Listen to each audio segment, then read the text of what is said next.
Welcome to Hood Champion Boxing and Sports. In boxing, you find a way to win or you find a way to lose. Beterbiev versus Bivol is, no kidding, a 50-50 fight.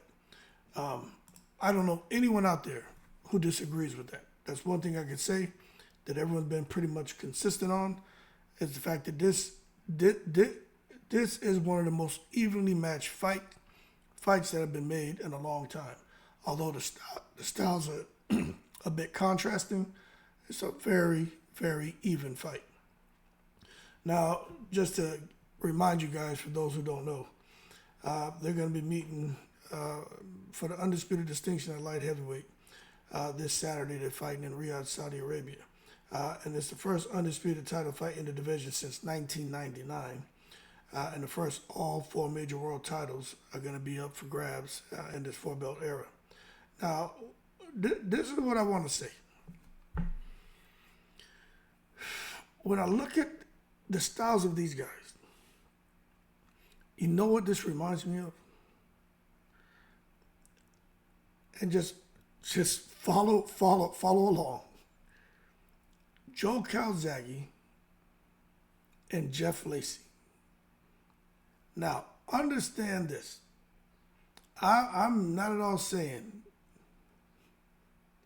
that Joe Calzaghe was a beast like Artur Beterbiev. But what I'm getting at is, because I know some people like to, hood champion, take it to the stupid. What I'm getting at is you have the guy who's going to put some pressure on you and let his hands go, and the other guy who can throw 1,000 punches around if he has to and box circles around your ass. And to make sure he stays himself in the zone where he's the most comfortable. And I really think that's what this fight is kind of what you have.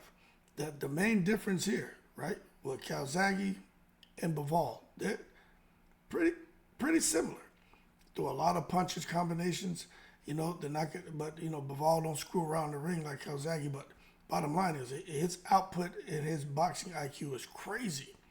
Now, with Jeff Lacy and Beterbiev, I am telling you right now, the only comparison I'm making is just the pressure style.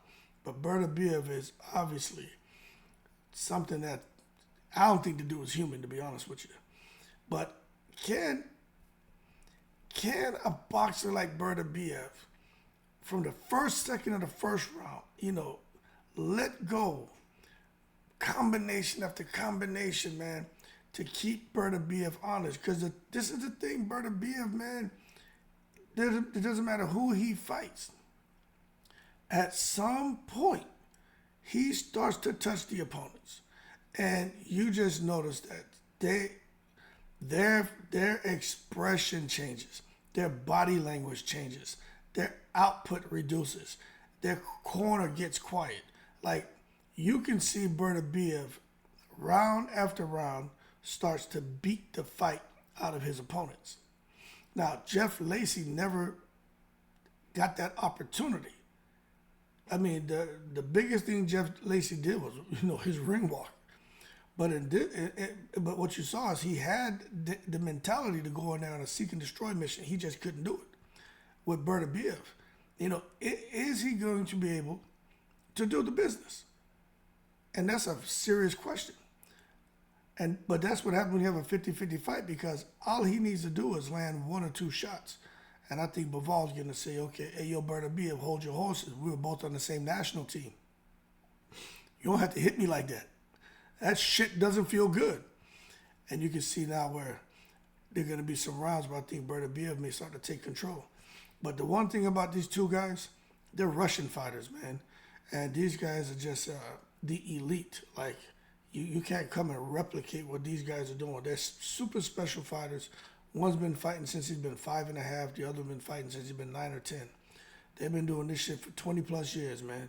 30 years, almost 30 years in the case of Dimitri Bivol. They know what they're doing in that ring. True 50-50 fight, man.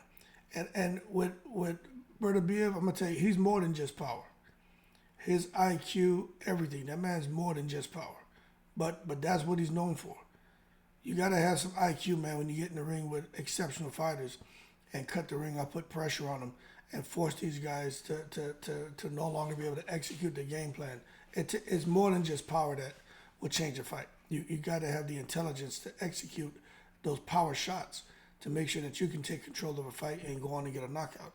Now, the next fight that's coming up, I'm just going to talk about it in this video. That's another 50-50 fight, which is, I think, maybe even a better comparison than what we could see opposed to Jeff Lacy and Calzaghe. But you guys knew where I was going with that. It's Bohachuk and Madrimov. That is going to be a crazy fight. But that's another one of those where Madrimov is, no kidding, Artur Beterbiev. And then Bohachuk is, no kidding, Bivol. And when you look at it stylistically, it's that very, very similar. One guy coming forward, pressure, trying to get you out of there. The other guy, from the first second of the first round to the last second of the last round, is throwing combinations, a bunch of punches, high work rate, and basically trying to outbox you and outwork you.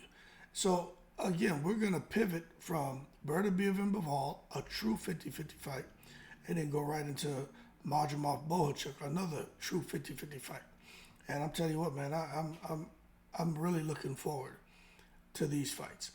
That David Morrell-Benavidez fight, I mean, that's a 50-50, but I ain't really excited about that shit. I'm going to watch it, but I ain't. So what?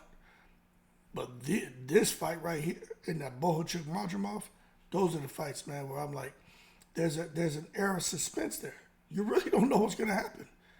Everybody can have an opinion, but no one knows. I mean, one day I wake up, I'm like, yo, Bivol is going to outbox Beterbiev. The next day, I'm like, Beterbiev is going to touch him and eventually stop him. Like, it's so easy to flip-flop on this one. This is not clear-cut, in my opinion. It really isn't. Because neither one of these guys is just going to get hit a few times and just quit. Like, I just don't see it. Like, they do not want to lose. And I think somebody's going to take some serious damage in this fight in order to give themselves the best chance to get a victory. Anyway, y'all keep cool. Shout out to the veterans, all 7 continents. I just, man, I'm looking forward to it. But the only thing I'm going to say about this fight, shit starts too late. Ring walk is like at 11 o'clock, man. You know they had these fights all late and shit, man. But anyway, y'all keep cool, man. Shout out to the veterans, 7 continents. Y'all in the breeze.